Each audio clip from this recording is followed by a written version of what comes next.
I've been thinking about native plants and plant communities my entire career, and really encouraging people to recreate or restore their landscapes to something that is more natural. I've been doing a blog for some time called Natural Gardening about my own and Tim's own landscape. And I'll be sharing some things about that with you. And I'm quite an informal person, so if you have questions, just ask along the way. And this is also a program that we'll talk about things to add, things to subtract, things to do. And it's a fairly simple process. We're basically being nature when we create a native woodland garden or a natural woodland garden. And sometimes we have to do a little extra work depending on what you start with. Eastern deciduous woodland, as you know, and I'm not quite sure why this is flickering like this now, but we can, maybe that's what's happening. Well, no.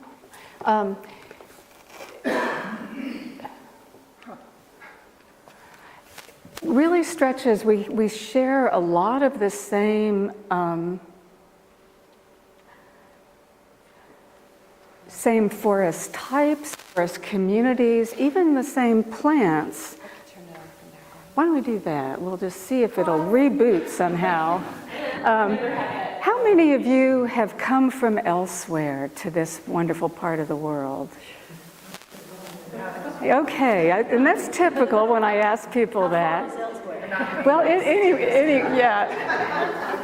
When I normally ask people that in programs, it can be lots of people from the Northeast, lots of people from the Southeast, occasionally people from, oops, there we,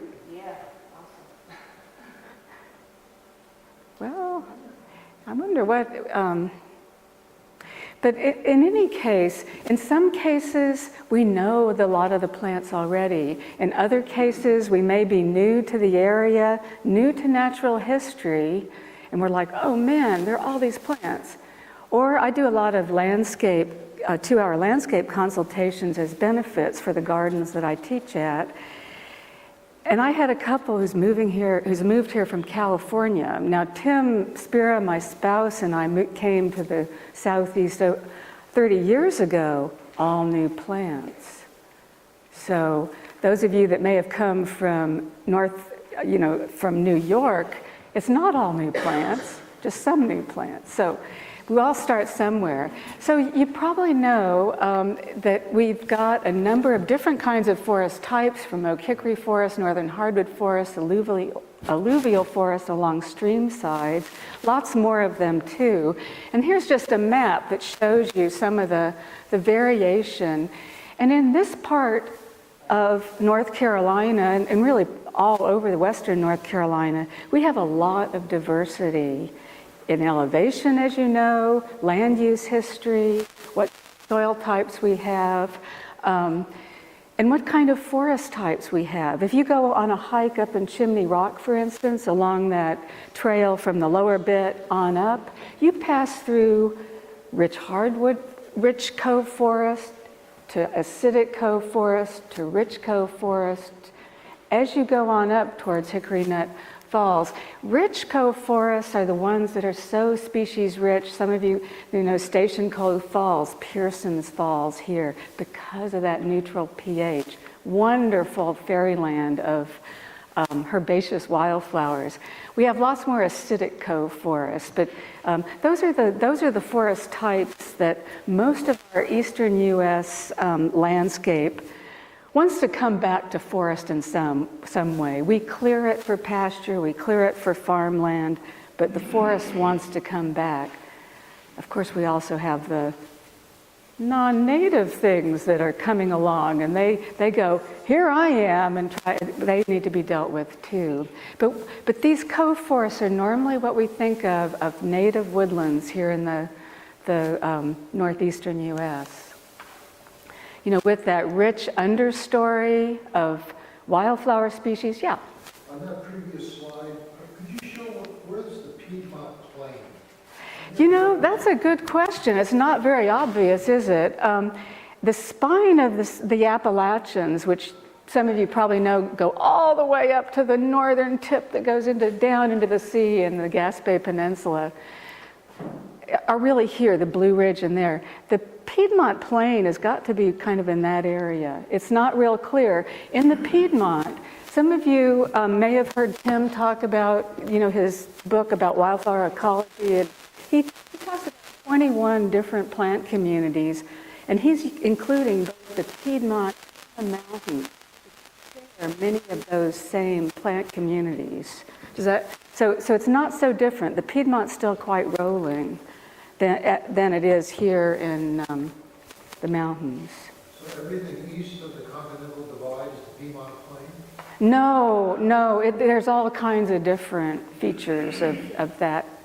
I mean, there are many different names for these areas, and they differ in soil types. And the Piedmont Plain would just be a very small area. And the Piedmont, just in general, we talk about as the foothills of the Blue Ridge Mountains, sometimes stretching all the way up to Raleigh, you know, on up in a broad swath. And then when you get down into the geological details, they have much more technical names, you know, the Cumberland Plateau and the Blue Ridge Mountains, and so it gets more detailed. Yeah. Or the Midlands, which is in South Carolina, is sort of a general term. You could start breaking that down into where the different areas, they're geological descriptions as well as the plant community descriptions. And so where you are can be fairly specific. So good example, lots of our hardwoods, white oaks, so we'll talk about some of these common trees that are part of our forests.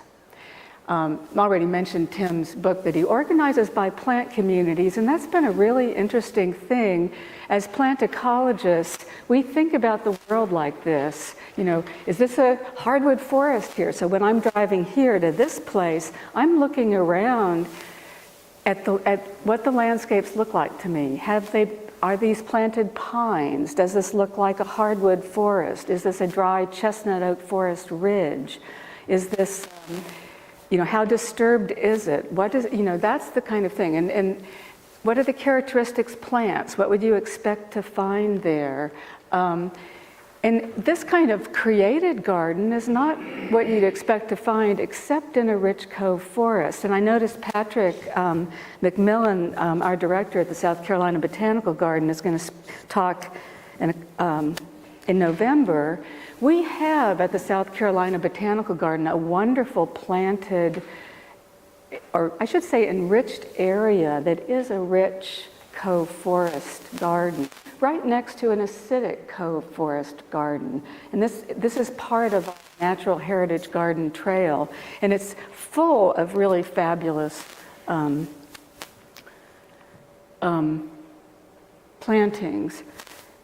This is definitely the projector, not my laptop, I'm afraid. Yeah, we'll just hope that the light stays, the bulb holds out. I don't think it's the bulb, it's the connection. Oh, sorry. You think it's the connection? Yeah, but it's not on your computer, it's on that tower. Oh, I see. Okay. Well, we'll just ignore it anyway. It's not like the old days when we had carousel projectors, different. But we have lots of wonderful plants we can add to our gardens. These are just some examples. This is one of the signs at our botanical garden that I had done for the original Woodland wildflower garden. Basic plants that are found there. This was the one I did for the Rich Cove Forest that I just mentioned. That garden's quite recent. What you add when you have fertile, almost pH neutral soils is this tremendous diversity. You can have Virginia bluebells, you can have certain kinds of orchids, you pick up Dutchman's breeches or speckled wood lilies or black cohosh. We don't always realize, if you walk that Chimney Rock Trail, it's very marked how you change from rich cove forest to acidic cove forest just because of the understory wildflowers. Now, this is what I wanted to do in this program, and as I've developed it, is really it's always useful to think about if you want to grow these really rare woodland wildflowers, is that the kind of native woodland you imagine? A lot of people do want to grow trilliums and lady slippers and shooting stars. Anyone in that category? But it takes a lot of work. There are a lot of easier plants to grow. So let's imagine, what kind of native woodland garden you imagine. Well, I like to use examples from our own landscapes because I found it's really kind of helpful for people to envision this. When Tim and I bought this landscape in the Piedmont, this was the front yard. Nothing but grass, acre and a half of grass, one tree. Well, geez, two plant ecologists buy an old house and how long do you spend on the riding lawnmower? Too long. And that's what that area is looking like today. So it's transformed 20 years later. So from here, we're looking at something like, that's the same view, and the view from the window is far different. And what I try to encourage people about is that it doesn't take long. Sometimes people go, oh, I'm too old, or I don't have time, or let me tell you, things grow so fast in our climate here in the Blue Ridge Escarpment, or up in the mountains, or down in the Piedmont. Because we get a lot of rain, we have great conditions for growth. And so these native trees like tulip poplars and sweet gums grow really, really fast. They also like to reproduce too, as you probably know.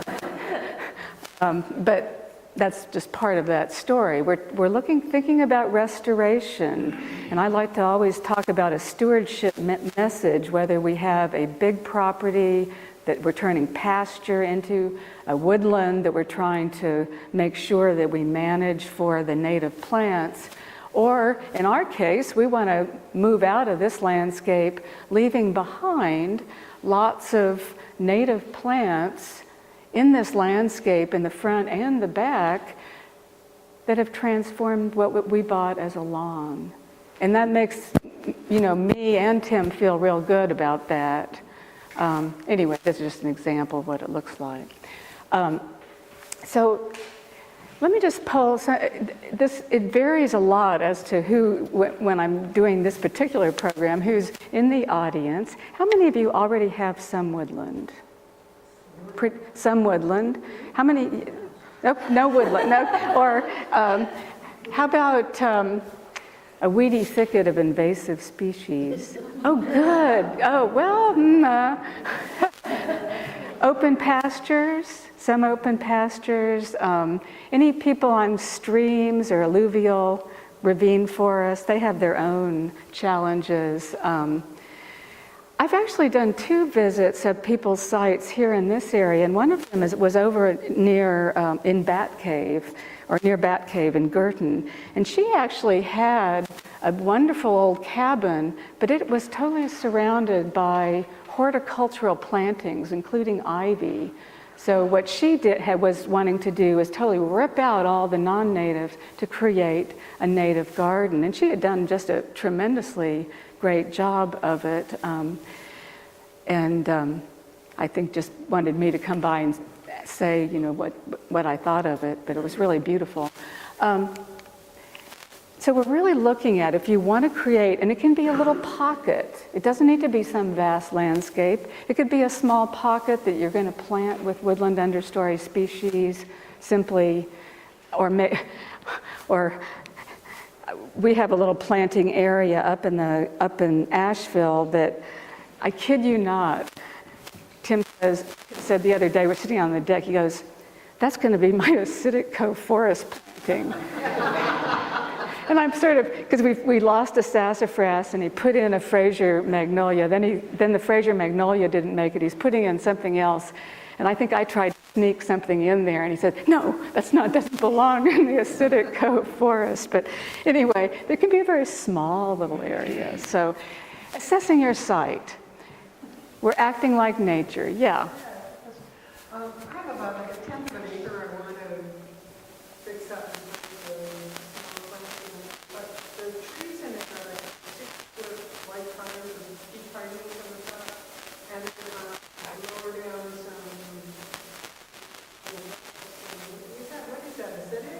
That's some sort of mix of plantings. Yeah, that's not and that's where most of us, the East Coast, most of us our landscapes have been altered tremendously.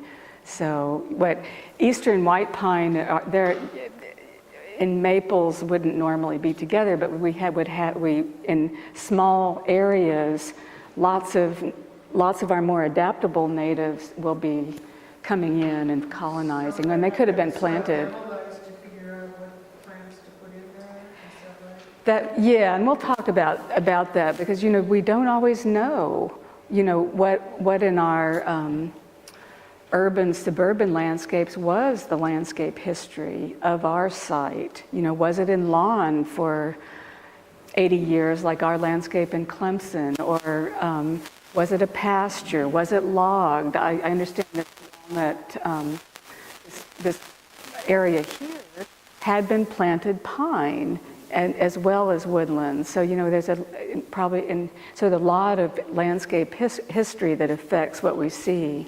Our whole goal, if we want to create a woodland, a natural woodland has layers. It has a canopy layer, mid-level trees, and then our understory species.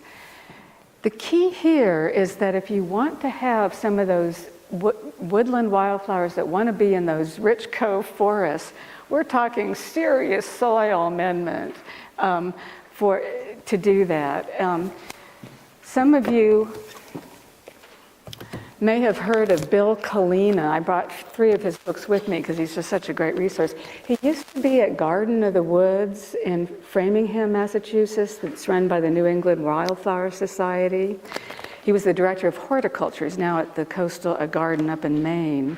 He points out how much work, this is an all-native garden, the founders of this garden made to create an old quarry into this fairyland native plant garden in Framingham. It included oyster shells, lots of extra lime, lots of humus, lots of wheelbarrow loads of mulch, and we're talking seriously amending the soil. So I like to joke in the Piedmont that all of our topsoil is down in Charleston Harbor because we garden in red clay subsoil. I believe I have a picture of the culprit there. Here in the mountains and in the sort of this escarpment area, what you have is very much elevation dependent, a lot of differences, and I'll show you something that illustrates that too. But what you do is you start with the easy ones to grow, and then you can work your way to these more amended beds. So basic layering that we're creating, and sometimes we have more room. And so, for instance, a white pine is a certain kind of canopy tree. Most of the canopy trees for woodlands in general are deciduous. Some of you may be in other kinds of situations too. And so the ground layer, shrub layer, understory canopy, pretty straightforward. This is a ravine that was in the back of our little house in Asheville, and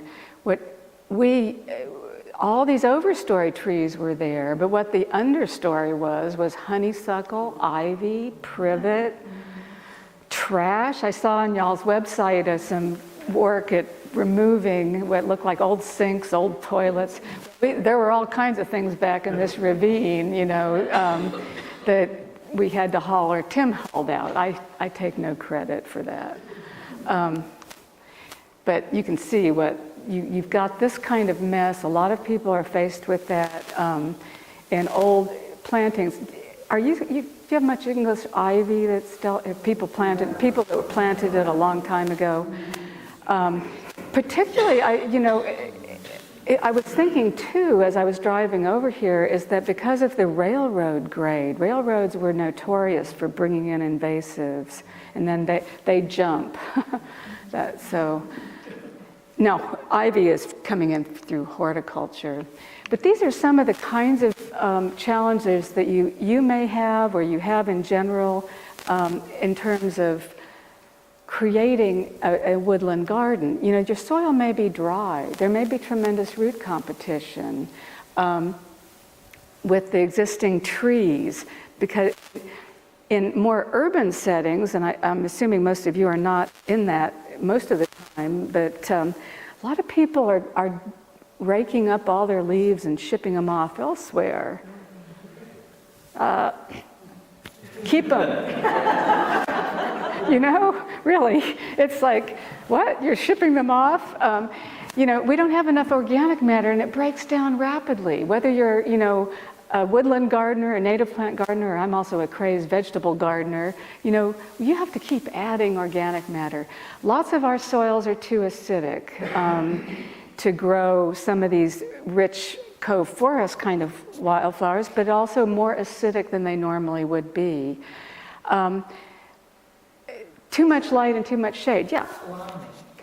Liming is good for if you want to get the pH up. And that's what at Garden in the Woods. I didn't honestly realize this because before we started planting some of these things, we had to build up some decent kind of soil. And but to really grow some of these bluebells and things like that, liming is necessary, or you're grinding up oyster shells. I don't know where you get them actually, but how you grind them up either, I'm afraid to think about that.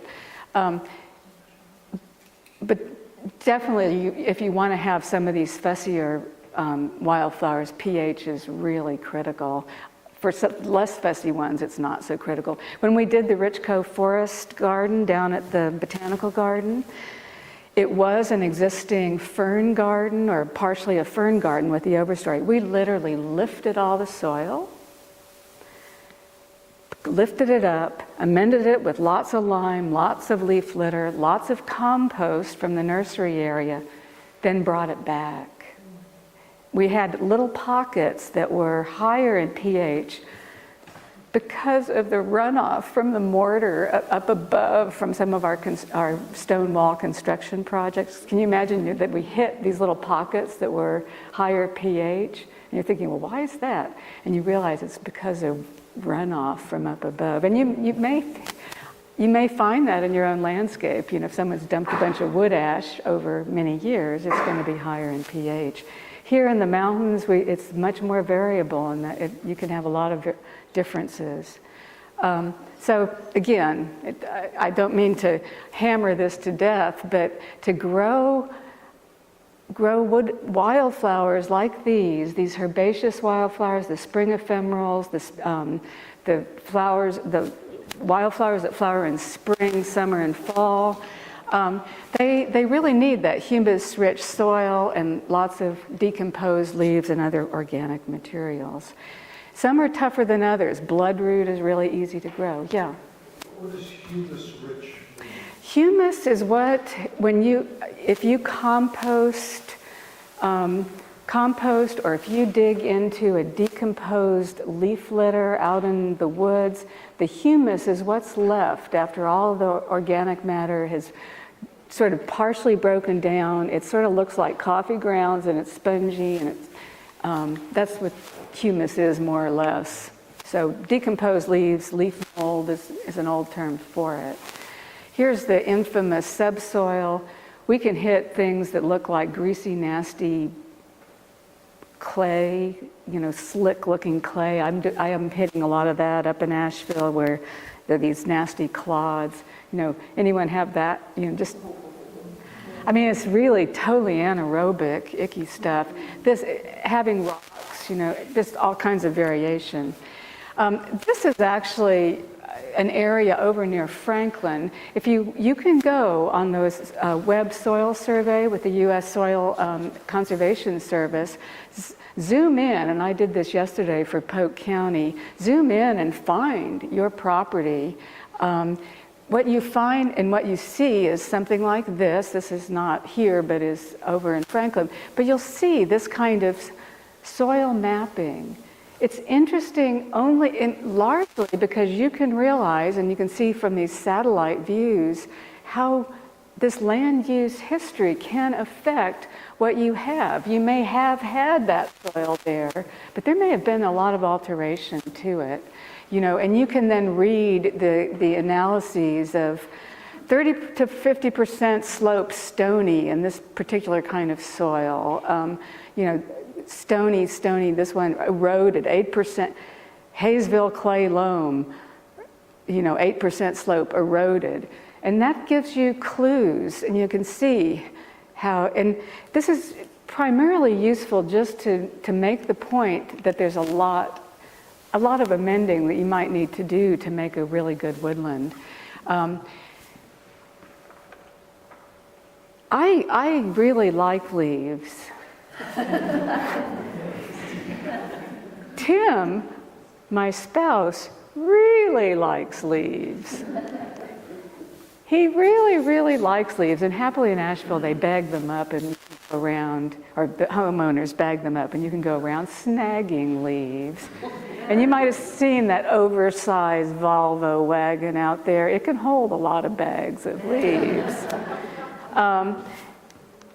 This is 1 year before we had popped out the deck. You can see he's got, and I kid you not, he spread 3 loads of wood chips piles this summer alone, back in the same area.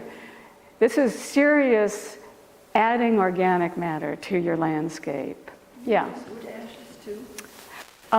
The question about could you use wood ashes? You can use them judiciously to up the pH, but then you don't want to use too many of them as a soil amendment. They're really a pH amendment. Yeah. Do you ever grind the leaves?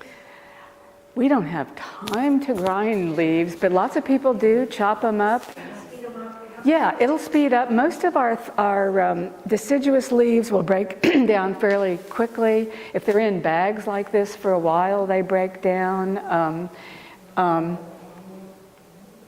But they break down just fine on their own. That's what happens out in nature. They'll blow around a little bit. It just all depends on what kind of situation you're in. And you definitely don't want to use ivy, magnolia, any of these thick waxy leaves without shredding them somehow.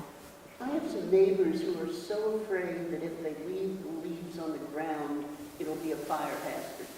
What can I tell them about that to get them to?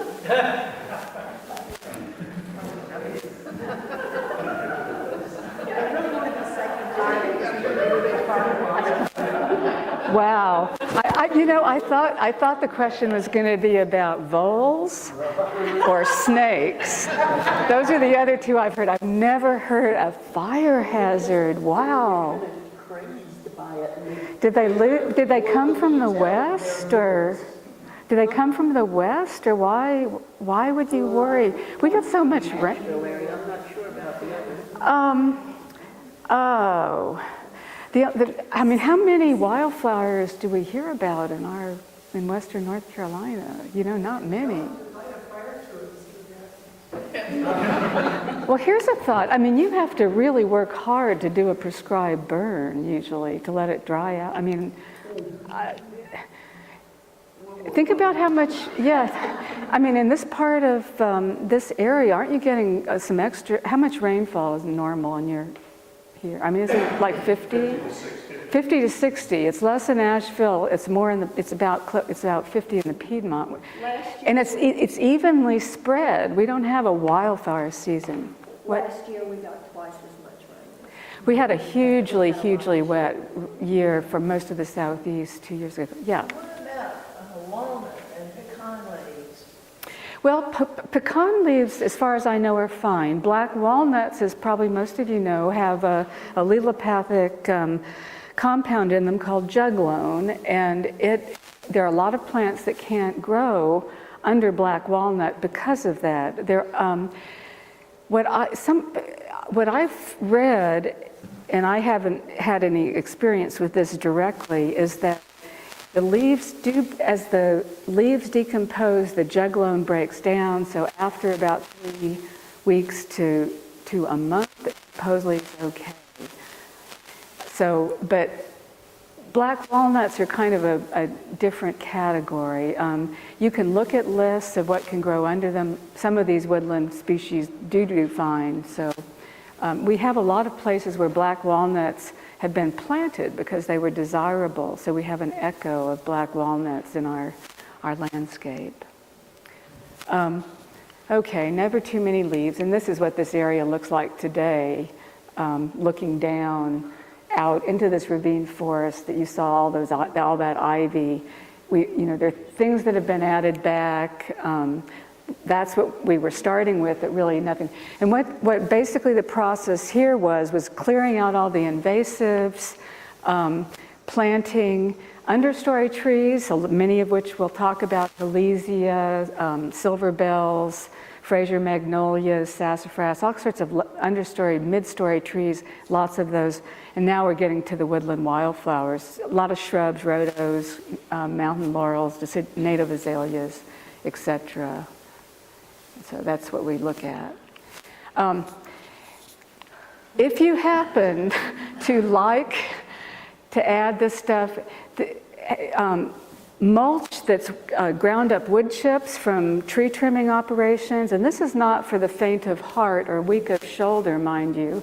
I have a hidden weapon in Tim because he likes moving mulch, and he really believes in it. Yeah. Does mulch have to be aged? I have been told that raw, if you will, it will, if not complete, tie up nitrogen. It all depends on where the heck you're spreading it. That's a really common thought. If you're just putting it around shrubs and trees, the research is suggesting now it will not make any real difference. With herbaceous perennials, you wouldn't want to be throwing fresh wood chips around those crowns because it takes up just a little bit of nitrogen. But the harder thing is not to just cover over the crowns with fresh, so it doesn't need to be aged. I've forgotten her last name, a professor at Cornell who kind of debunked that don't use fresh wood chip myth with some research on it, yeah. Till the mulch into the soil, or just leave it on the top? Leave it on the top, and you would be amazed. Quickly it breaks down. Nature does the work for you, whether it's leaves or mulch. It breaks down quickly, and what you end up with, and within a year, as you go out there, you've got a layer of wonderful decomposed material that then you can mix in down below to the nasty clayey bits or whatever you hit. Mix it up as you're planting whatever it is you're planting. Yeah. How thickly should you spread it? You don't want to have, More than 4 inches. yeah, no more than 4, I would say 3. My husband, the professor of botany, he loves putting mulch out, and I'll say, we don't need any more. He says, yes. Oh, but I saw the tree trimmers down the way, I mean, but a little extra is not going to hurt. What you don't want to do is pack it up against your shrubs, the woody parts of your shrubs, pack it against your trees, forget the volcano thing. You want to keep it away, and you don't want to throw it all around, some planted area. So 2 to 3 inches. What you will get is questions, or we get questions on my garden colleagues and I are on a call-in radio program that goes across South Carolina. And we do get questions, well, what about the voles, and my colleague John Bodiford is Mr. Mulch. He's always preaching the virtues of mulching. Some people worry about snakes, it's just like... We spread some mulch early in the spring, and this year we've had so many mosquitoes. Do they keep the moisture, and do mosquitoes breed in the mulch too? What we have now, the question was about mosquitoes. Others have mosquito issues this year? It's more a climatic, more of a weather thing. What's happened is is that we have been invaded by Asian tiger mosquitoes, those little stripy black and white ones that fly during the day. They're no longer the benign ones that are only at night. These guys. They can breed in like minuscule amounts of water. So I don't know if those were what you were having. Because during the day, They're awful. Yeah. We've had, and it's more likely, it's not the mulch, it's the weather patterns that you particularly had. We didn't have them that badly this summer, but we have had. So, yeah. I will ask the most of the bold question. Is there a good way to control this? I've had some wonderful native plants that were existing, and they just molds and balls, and something that eats them. The Carolina lilies, get a cat. Well, I've got a cat, small, but I've got to took care of all of those. I've got 2 molds and balls. Get a second cat. get a female cat who works for a living. I have 4, and they got rid of all the bowls and molds. It was like every day, munch, and they ate them, and I don't have any in my yard at all. Well, there's terrible trade-offs here with, this has been a bad vole year. Everyone has voles, and they cycle in numbers. It's a bad year for voles. We want to keep our cats indoors because of the birds, but I'll tell you, those outdoor kitties, we have kitties on either side of our little house in Asheville. We're talking serious predators out there, and they're taking care of them. So, Kathy Bridges, my colleague at the garden, we're having issues in the Botanical Garden, South Carolina Botanical Garden at Clemson. We've got a lot of plant material there. She's using those electronic noise plugs, and she thinks they work for now. I don't know. She was just telling me about that the other day. Somebody mentioned if you put some gravel in holes when you plant things. That's another possibility. You put in things like permatil, that's exploded rock substrate stuff that you can mix into your planting beds with grit and that kind of thing. I haven't. We get asked this all the time. It's just real, and that they do cycle. You can also put cages around the roots of things you plant. Sometimes this becomes really problematic and time-consuming. Yeah. Is managing the soil. I've heard that you should put sand into this, mix sand into it because it stops the clay from clumping and allows more of that percolation. We generally, in this part of the world, encourage people to add compost, leaves, and organic matter to clayey soils to up the ability of the soil to hold water. You're wanting to break the clay particles' tendency to stick together and aerate it, and about half of good soil should have space for air and water. Adding sand can work in many types of clay. What you also will often hear is that clay and sand simply make brick. And some kinds of clay in our area do, in fact, don't respond that well to sand. Sand is heavy too. I've used plenty of sand, in different, particularly for things I wanted to have good drainage. It's a lot harder to add sand in quantities that you need compared to leaves. If you can get these loads of mulch and stuff. Yeah. Listen, you're just so smart in so many ways, but one of the things about doing this stuff up front as opposed to coming to it too late after you already started working the soil and you realize how poor it is.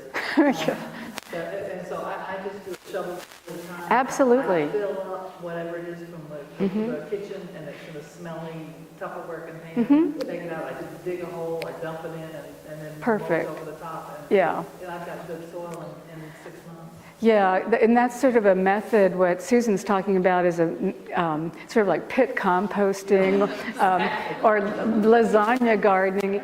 Don't let any vegetable scraps leave your landscape either, And you can do it, amending it one at a time. Yeah, you see these silly magazines, or not silly, they're very good, or a book. You say, oh yeah, get out the tiller and do all this stuff in advance. Whoever does that, we want to plant when we move into our new house or whatever. Yeah.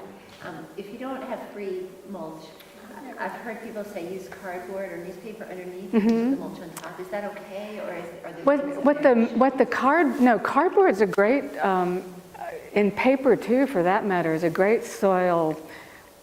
What we're really using it not so much as an amendment. It's the can be a brown component, kind of like leaves and compost, and but we really put it down generally to suppress weeds first before we dump the mulch. But no, it'll break down just fine. I have a lot of confidence in the power of microorganisms to break down it, and if you're not growing vegetables, then, it's like, yeah. Last year I started a new garden, and I had heard about this cardboard trick. So I did the soil off, and amended the soil. Then I put the cardboard down, cut holes in it, planted the plants. You know what I did?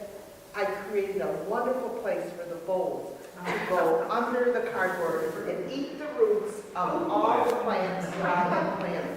So I am not a fan of putting down cardboard. Well, there are all kinds of, and we all, as gardeners, and native plant gardeners and vegetable gardeners, whatever kind of gardeners in different areas of our lives we are. We're also practicing, restoring landscapes too, in our gardening activities. I think we have to realize too that every season is different. There's always a new season. Some years we have a lot of voles. Some years we have a ton of rain. Other years we have drought. Sometimes we have heat. Things vary and we don't always know, but trying to think like nature and having it recover. Some of you, I'll just make an aside, some of you probably heard about, we had significant flood issues at the South Carolina Botanical Garden a year ago in July. We had so much rain that summer, the water, everything was saturated, then we had a 7-inch downpour. I was up in Asheville and I saw posted on the garden's Facebook page this overflow of the pond looking like a mountain stream. This was a couple of days before the flood. I thought, whoa. And then just a few days later, we had this 7-inch deluge. It just breached the dam and washed all down where these woodland parks were. But what's happened is that they had tremendous resilience. A lot of those plants came back. They're used to being flooded and that kind of thing. So these ground layers that are in a rich cove forest or a cove, there are floods that nature throws at these plants, not just oddities. So what we're doing here is creating those layers. We're looking at trees first, shrubs, understories, herbs, and you may be starting at any one of those spots or any one of those places in any one of the kinds of little woodland patches that you're doing. And one of the, if you don't know most of our native trees, it's always useful to kind of pay attention to that. We like to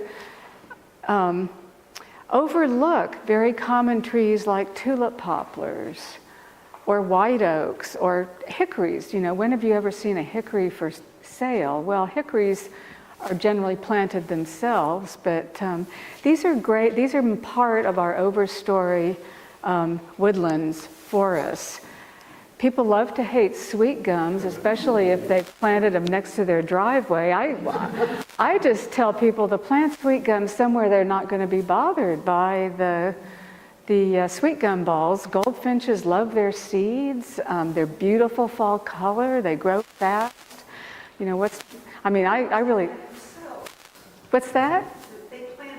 They plant themselves, and that's the nature of plants, of course. As they reseed, they're reproducing, but we've found in both and as you get more, things like black gum or sassafras, you get more seedlings, and you do have to and that's what's happening in natural woodlands too. And they don't all make it. Survivorship's usually low, so don't feel bad about pulling them up.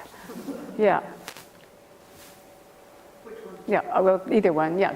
You can go ahead. I Since, just was wondering, we use the term sweet gum and black gum, they're totally, yeah, they're unrelated trees. are they even in the same family or related? You know, I'm not remembering. No, take a look at these fruits. This is the black gum fruit is a little, what's called a drupe, a little fleshy berry, high in lipids. Look at that fruit for the sweet gum. It's totally different. And fruits and flowers are how we classify plants.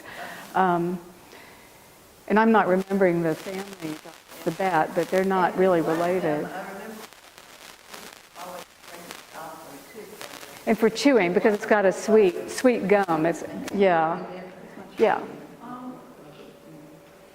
I understand there's some sort of a decline in the red oak family. There are, there's something that's affecting red oaks, it's some kind of wilt, is what I'm remembering. We're seeing a lot of echo death in red oaks across the mountains in Piedmont, where probably because of the drought, then too much rain, and then weird, they still result in sort of odd declines. Personally, I don't really worry about that kind of thing. If it dies, I plant something else. You could be really afraid of dogwood anthracnose, for instance, but they're beautiful trees, they're four-season interest. Red oaks are generally available as ball and burlap adult trees, or you can transplant young ones too. Same thing with white oaks. American beech isn't sold very much, but we really should be growing more of it because it's beautiful as a young tree as well as an older tree. Sassafras is not available that much, but is a great tree if you have it. These little berries are great for the fall migrants because they also are fat rich and energy rich. This tree here, we have an absolutely huge one that's only 20 years old, and it was big at 10 years. So. That's a sassafras? This is a sassafras. And sassafras, they're male and female, and they have beautiful yellow flowers in the spring, and the males are showier than the females, but both are really attractive. They tend to sucker and form little colonies, which is, you can kind of keep them confined. We've transplanted a lot of them. They're really great trees. Sourwoods, Fraser magnolia, American holly, these are all great native trees for different sorts of areas. Just mentioned flowering dogwood. Redbuds are another understory tree. Both dogwoods, redbuds are what are called, they're mid canopy trees, but small. They both do really well. Redbuds will drive you nuts with reseeding, but you know what? That's what plants do. Whether they're native or not native, that's what they're doing. Some other beautiful understory trees, amelanchiers. Do some of you grow amelanchier? Yeah, it's a wonderful tree. Silverbell also, there are a couple different species. And I don't know why we don't see more. We have a couple different amelanchier species, but I don't see why we don't see more of them. Just some shrubs, yeah. I'm sorry? Is now the time to plant redbuds? Now is a great time to plant almost anything that's is a shrub or a tree or a herbaceous perennial, because in fall we tend to have much more uniform, of course now we have a killing frost tomorrow or something, but much more uniform temperatures than we do in the spring, and the soil is still quite warm. It's generally pretty moist. We're fortunate in this part of the world to have rain that's pretty evenly spread throughout the year. We don't normally have to deal with lots of long dry spells. So now is a great time to be planting shrubs. Like we just had our big plant sale last weekend at the garden. You know, there's the big Native Plant Society sale next month in Greenville. They just had it at BGA up in Asheville. This is you know, we plug, follows for planting, yeah. I have a question. The mayor cuts my trees and he builds my trees. He's going to plant some large trees. Mm-hmm. We were going to do it this fall. He told me he wanted to put it off until early spring because we're supposed to get a really, really cold winter, according to the almanac, et cetera. So what's your opinion about that? Since you probably know more than me. I do not control the weather, I'll tell you. No, it is, you know, I have had so many people tell me it's going to be a really cold winter. Here are the you know, we can decide who we want to believe and whether we really can predict this. We have things like the woolly bear caterpillars, the number of frogs in the summer, the farmer's almanac. We have the U.S. climate people that do their monitoring, and they do 3-month and 6-month monitoring. I'm really more interested in if it is, I mean, who knows if it's going to be cold or not, but if it is a very, very cold winter, will that harm the trees if they're planted now?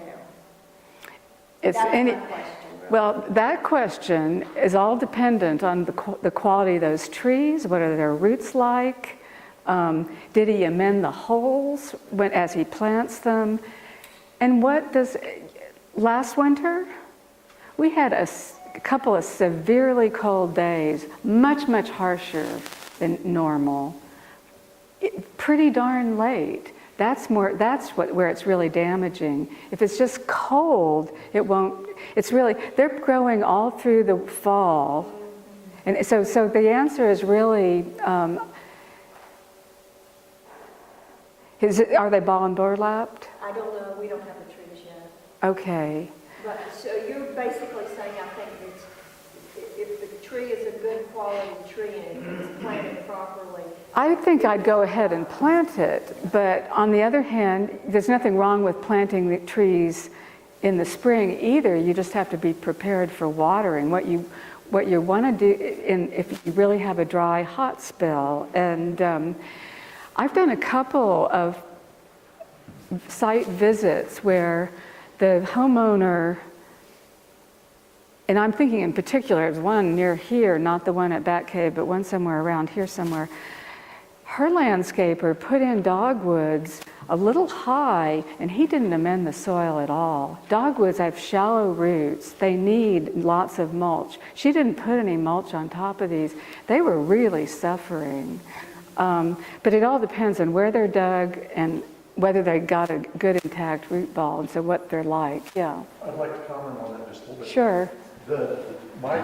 Everything I have heard, read, seen related to tree planting, the advantage, in fact, I've never seen anything that didn't recommend doing it in the fall. The reason why is that the root system continues to grow all through the winter. It has no demands on it because the top has gone dormant. Right. So it's given that root system a chance to go ahead and establish itself before the spring comes. If you wait till the spring, you've got the heat, you've got the drought, things flowering out, leaking out. Stressing. The root system hasn't really got itself going to really support it. Yeah. So therefore, it's a disadvantage. The other thing I would say that's semi-related is that I did organic certification here in Western Carolina, and every year those people have to do soil samples to see what the status of their soil is. They have to have a report for that. Western North Carolina has terrible phosphorus levels. We have very low phosphorus in our soil. Mm-hmm. Phosphorus is critical for root Roots. development. I would strongly recommend any type of shrub planting or tree planting that you go out and get phosphorus sources and amend your soil. It's almost impossible for you to put too much into the soil so that it will help with that root growth. Yeah.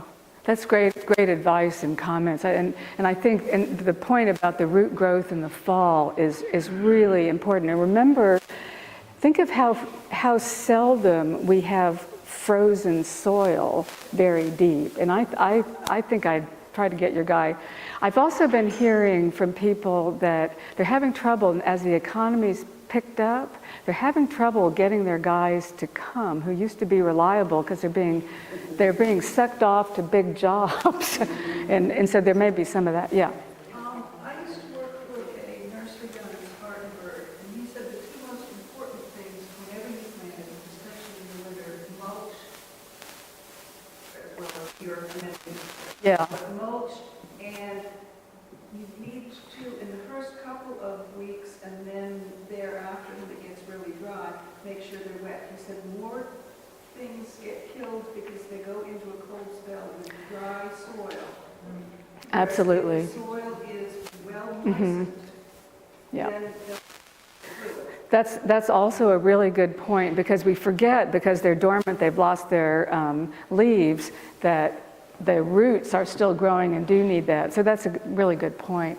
But always amend those digging holes, in the bigger, wider hole. It's not deepness, it's the width that's so important. Yeah. What's the viability of birch and willow? In what sense? I've seen some birch and some willow in yards that were planted, and I kind of like the plants, but they're not, I don't think they're native. I don't see them growing wild. We have native birches and native willows. We also have plenty of birches and willows that have come either from the Northeast, like paper birch. River birch is native here. Lots of willows that are native to Europe and to Asia, but so would have to be pretty specific. And for us, our mountains like sweet birch, what's the other one? They're hard to grow at lower elevations when we have a lot of summer heat. Same with some of these, like rhododendrons. As we've gotten hotter in the Piedmont, it's a whole lot harder to grow rhodos than it was 20 years ago. And you have to really make sure they're in amended soil. They're also tricky. Yeah. About phosphate, I've seen superphosphate around. Is that the same thing? Yeah, it's just a higher concentration level. If you go out and buy what the fertilizers that's like O20, that's an O, the middle number. Bone meal is an example of that. You can buy bags, you can get organic phosphorus in bags, but it's the middle number that you're looking for. Yeah, and it's also a good point. Happily, North Carolina is the last state that has free soil testing in the country, so take advantage of them, of it, if you want to find out what's going on in your soil. Here are some additional shrubs that I really like to recommend. Spice bush is particularly appropriate. Pawpaws are kind of a thickety, tropical-looking native. Sweet spire, sweet shrubs, mountain laurels, sparkleberries, lots of choices, not always easy to find at nurseries, but if you have a bigger property and can move things around, sparkleberries would be good. I've actually started to see sparkleberries for sale, which is new. Mountain laurels are notoriously hard to get established. Tim and I have killed many by trying, it seems like 1 out of every 5 is in the perfect spot. So if you have them, treasure them. They need absolutely perfect drainage, perfect site. They're prone to root rots like rhododendrons are, but beautiful. Witch hazels. We've got our native eastern witch hazel that turns beautiful, clear yellow in the fall, has lovely flowers in midwinter. There is an Ozark Midwestern witch hazel that's awfully pretty. They're also Chinese species. Now let's just kind of wrap up here talking about some of the favorite woodland wildflowers that are the ones that finally need that really richer soil and to flourish. And they'd be sort of the last thing to plant, or to plant in little pockets where you're going to see and enjoy and treasure them. Tiarella is a less fussy understory woodland wildflower, along with its relative heuchera or coral bell, and both are widely available in the nursery trade. Tiarella is both a rhizomatous, has a rhizomatous variety as well as a more clumping variety. You'll see both for sale. These are the ones spreading by rhizomes, the horizontal stems. Violets, lots of great species of violets. Some are more prolific than others. Partridge berry, thalictrum. This is basically, you'll see these lists like this, and I'm of course no different. It's a who's who of favorite native plants. Some are easier to grow than others and are showier. Green and gold is widely available. They also, widespread species, also both clumping varieties as well as ones that spread by runners. You don't see hepatica for sale too often, but they're awfully beautiful. I love, hepaticas are always the very first sign of spring in many parts of the world. And I have a really fond memory in Germany when I was a postdoc there of trooping out with my lab group in the snow to look for the first hepatica flower. And I said, wow, this is pretty intrepid, and we did find one. And so our species also are some of the earliest. Mayapple form great carpets, wonderful plants. Bloodroot, very easy to grow, also early to flower, spreads itself around. Wild ginger, both the evergreen wild gingers and deciduous wild ginger, also fairly easy to grow. Allegheny spurge is not so easy to grow, but it's a nice alternative to Japanese pachysandra. A couple of our tougher ferns, we have, some of them are really, Christmas fern is partially evergreen, southern lady ferns, easy to grow. Some of them will form great huge mats. Yeah. Is the lake fern the one that you frequently see on roadsides in very dry soil? Which one is that? Because I've got areas just like that. I want some. It's not, I'm not really sure which one you're talking about. We have incredibly tough ferns like bracken fern, which is kind of big. Does it look like lake? It's not quite so thick as that. It has fewer. My guess would be, yeah, you'd probably need to get a piece. If you have some and you want to send me a photo or something, feel free to, or bring a piece when Patrick comes. He knows it. He's a walking encyclopedia. Yeah. Yeah, bracken fern would be my guess, but it could be, they're small and they're deciduous. Could be New York. Yeah, and they're ferns.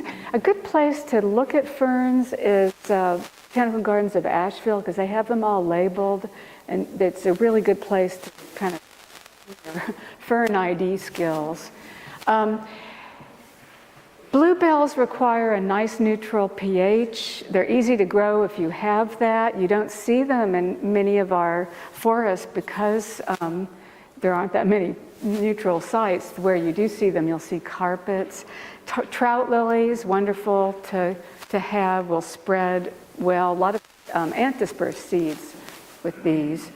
And they are ant dispersed when they have little eliosomes. Lots of our woodland wildflowers are dispersed like this. They're fatty, and the ants carry the seed, feed the fatty lipid body to their larvae, and then the seeds get moved around.